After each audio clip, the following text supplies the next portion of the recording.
Yes, good morning 12th political students.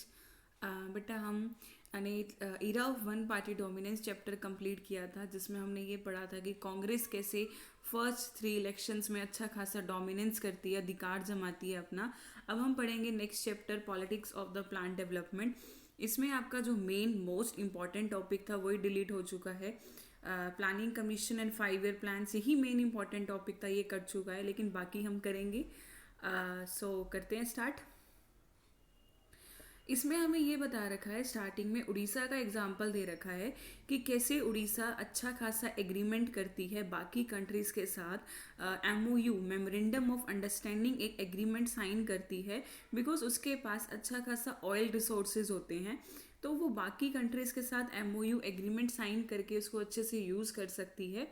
तो central government को लगता है कि अगर इंडस्ट्री अलाउ नहीं करेगी तो हम अपनी इन्वेस्टमेंट को आगे नहीं बढ़ा सकते। अगर किसी कंट्री के पास अच्छा खासा बैलेंस है, अच्छा खासा रिसोर्स है, तो हम अपनी कंट्री में साथ में यूज़ करके उसको आगे भी एक्सपोर्ट कर सकते हैं।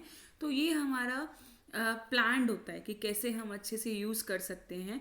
तो पॉलिटिकल कॉन्टेंसेशन क्या हुआ कि जो हम कहते हैं कि एक्सपर्ट्स हमें अपने सोशल ग्रुप को बढ़ाना चाहिए, हमें बाकी कंट्रीज़ के साथ भी ट्रेड करना चाहिए ताकि उनको कोई प्रॉब्लम ना आए, अच्छी खासी जनरेशन आगे चलती रहे और आगे हमें ट्रेड एग्रीमेंट्स हमारे बहुत सारे आते रहें।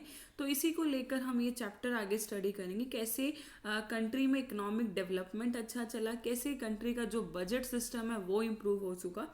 तो इसी के लिए हमारी 2 पार्टीज आई थी, एक लेफ्ट पार्टी बोलते थे एंड एक द राइट पार्टी बोलते थे। लेफ्ट पार्टी का मतलब यहाँ पे क्या था, देखो, these term left over refers to those who are the favour in poor down section and support government policies for the benefit of this section. अब यहाँ पे जो लेफ्ट पार्टी थी वो मेनली किसके लिए थे, पुअर लोगों के लिए थी, कि कैसे पुअर लोगों के हम बेनिफिट कर सकते हैं। और राइट पार्टी किसकी थी, मार्केट इकोनॉमी की थी। मतलब बोल सकते हैं कि यहाँ पे क्या था, प्राइवेट सेक्टर मेन था, कि कैसे हम अच्छे से काम कर सकते हैं, फ्री मार्केट, आप कितना मर्जी प्रोडक्शन करो। और लेफ्ट में क्या था, हमारा सोशलिज्म था, कि कैसे हम उनके ऊपर बढ़ा सकते हैं। तो धीरे धीरे ये डेवलपमेंट अच्छी खासी होती रही, बिजनेस अच्छे से ट्रेड होने लग गया। सो हमारे डेवलपमेंट का आइडिया कहाँ से है कि कैसे हमारी डेवलपमेंट अच्छे से हो सकती है।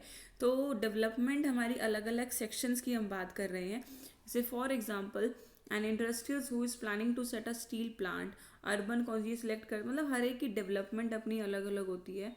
फर्स्ट डिकेड आफ्टर इंडिपेंडेंस बहुत सारे डिबेट होने लग गए कि कैसे हमने इसको डिपेंडेंस देनी है, इंडिपेंडेंस अच्छे से होनी चाहिए। सो इसी को लेकर हमारा अच्छा खासा काम होने लग गया। Just wait. फिर अमेरिकन स्टाइल हमारा लेने लगे कि गवर्नमेंट कैसी आए, गवर्नमेंट या तो हमारी अमेरिकन स्टाइल में आए। अमेरिकन स्टाइल का मतलब क्या है, कैपिटलिस्ट आए। कैपिटलिस्ट में हमने पढ़ रखा है, जिसका मेन मोटिव क्या है, प्राइवेट सेक्टर कंट्रोल करेगा। और या फिर हमारी क्या है, सोशलिज्म। तो हमारी इंडिया दोनों को लेकर आई थी, कैपिटलिस्ट को भी सोशलिस्ट को भी। मीन्स हमारी इंडिया किसको फॉलो कर रही थी, मिक्स्ड इकोनॉमी को फॉलो कर रही थी। मीन्स जहाँ पे प्राइवेट प्लस में पब्लिक सेक्टर था। प्लानिंग आपका टॉपिक कर चुका है, आप ये डिलीट कर देना। प्लानिंग कमीशन ये भी डिलीट हो चुका है नई सिलेबस के according. Early initiative planning commission का पार्ट है, सब कुछ डिलीट हो चुका है। फर्स्ट 5 ईयर प्लान भी डिलीट हो चुका है। Rapid industrialisation second 5 year plan में आता है, ये भी डिलीट हो चुका है। क्लियर।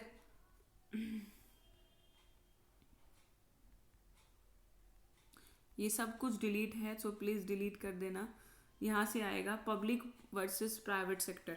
अब हम यहाँ पे बात कर रहे हैं कि पब्लिक और प्राइवेट, देखो अब हमारी इंडिया फॉलो कर रही है mixed and the mixed economy को। मीन्स जहाँ पे पब्लिक भी काम करेगी, जहाँ पे प्राइवेट भी काम करेगी, तो वहाँ पे आपस में लड़ाई झगड़े बहुत होंगे। तो इसको देखो एक कार्टून से समझा रखा है, ये कार्टून बुक्स एग्जाम के पॉइंट ऑफ व्यू से इम्पोर्टेंट है। ये जो पर्सन है ये हमारे कौन है, नेहरू, राइट। ये आपका शो हो रहा है पब्लिक सेक्टर है, एंड ये आपको शो हो रहा है प्राइवेट सेक्टर है। अब ये दोनों आपस में इसको खींच रहे हैं कि पब्लिक सेक्टर कहता है कि तू हमारे साइड में आ जा, और ये कह रहा है, तो ये दोनों के बीच में बैलेंस बना के चल रहा है। बिकॉज यहाँ पे क्या फॉलो हो रहा है, मिक्स्ड इकोनॉमी हो रहा है। मीन्स पब्लिक प्लस में प्राइवेट दोनों को लेके चल रहा है, ठीक है। तो ये क्वेश्चन आ सकता है कि ये कार्टून क्या शो कर रहा है, ये इंटीग्रेशन शो कर रहा है पब्लिक एंड प्राइवेट का, बिकॉज इंडिया फॉलो कर रही थी मिक्स्ड इकोनॉमिक सिस्टम। फिर हमारा आता है टॉपिक मेजर आउटकम्स।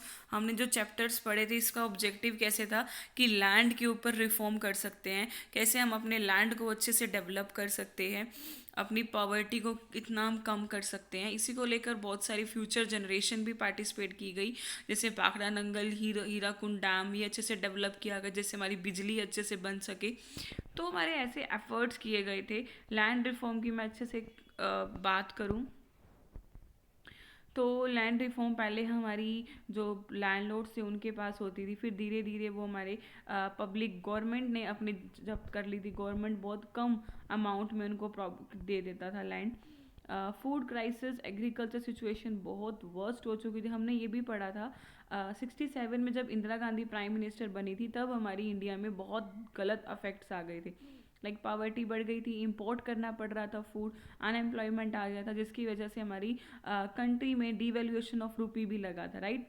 कि फर्स्ट टाइम डिवेल्यूएशन ऑफ रूपी लगा था हमारा during the Indira Gandhi election, that is 1967। तो धीरे धीरे हमारा कैसे ये बढ़ता गया फूड क्राइसिस। 2022 की कैपिटल को बहुत गिर गई थी हमारी कैपिटल, और हमारे कंट्री को इंपोर्ट करना पड़ गया था। ग्रीन रिवोल्यूशन पंजाब में स्टार्ट हुआ था। जो वर्ल्ड की मैं बात करूँ, ग्रीन रिवोल्यूशन को उसने आवाज़ उठाई थी बॉरलॉग ने, एंड इंडिया में स्वामीनाथन ने, कि अब कैसे हम अपनी सिर्फ एग्रीकल्चर को ध्यान से सकते हैं। एग्रीकल्चर हम डोमेस्टिक भी यूज़ करेंगे, साथ में हम उसको आगे एक्सपोर्ट भी कर सकते हैं, राइट। कि जैसे हमने अच्छे से इसको यूज़ कर लिया डोमेस्टिक कंजप्शंस के लिए, फिर हम आगे उसको एक्सपोर्ट करके बाहर सेल करेंगे, जिससे हमारी कंट्री में पैसा अच्छा आएगा। तो ये सब हमने सिस्टम लिया था कि कैसे हम अपनी कंट्री में अच्छे से ट्रेड को बढ़ा सकते हैं, अपने ट्रेड को आगे और इम्प्लीमेंट कर सकते हैं। तो यहाँ पे वीट का प्रोडक्शन बढ़ गया, हर एक कंट्री में हमारा वीट आगे प्रोड्यूस होने लग गया। पंजाब, वेस्टर्न उत्तर प्रदेश, ये हमारे एग्रीकल्चर के बहुत अच्छे थे। तो ग्रीन रिवोल्यूशन साथ साथ हमें ये भी हेल्प कर रहा था कि कैसे हम आगे अपनी कंट्री को डेवलपमेंट दे सकते हैं। मीन्स ऐसी कौन सी टेक्नोलॉजी लगा सकते हैं जिससे हमारा जो एग्रीकल्चर प्रोडक्शन है वो इम्प्रूव हो जाए।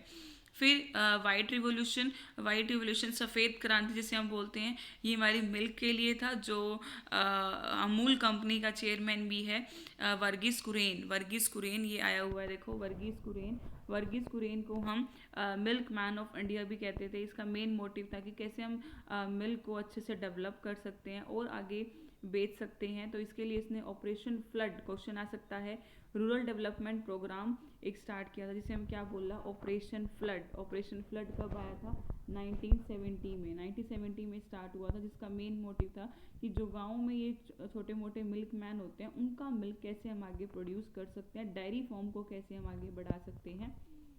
फिर लैंड डेवलपमेंट आगे धीरे धीरे बढ़ने लग गया। नेहरू की गवर्नमेंट में इतना नहीं था, लेकिन धीरे धीरे आगे प्रोग्राम्स आने लगे जिसमें हमारा अच्छे से बढ़ने लग गया। जैसे ये डायग्राम भी देखो इम्पोर्टेंट है, we are ascending soon we will be above hunger and want meanwhile a little back. तो ये कहता है कि हम अभी बहुत गरीबी में चल रहे हैं, ठीक है, भुखमरी हो चुकी है, अनएम्प्लॉयमेंट हो चुकी है, लेकिन एक आशा भी है कि कैसे हम इस प्लानिंग को, इस कमी को हम आगे इम्प्रूव कर सकते हैं। क्लियर। सो आपका चैप्टर यहाँ कंप्लीट होता है, that politics of plan development. कल हम करेंगे इसका एनसीईआरटी पार्ट। एंड ये 2 कार्टून्स हैं आपको ये लर्न करने। ये किसका है, जब हमारा फूड क्राइसिस हुआ था अच्छे खासा, और एक हमने पढ़ा ये वाला plan cartoon, sorry that is cartoon ये वाला पब्लिक और प्राइवेट के लिए था, ठीक है। तो 2 कार्टून लर्न हो गए। सो बाकी हम करेंगे कल। Thank you, like share subscribe.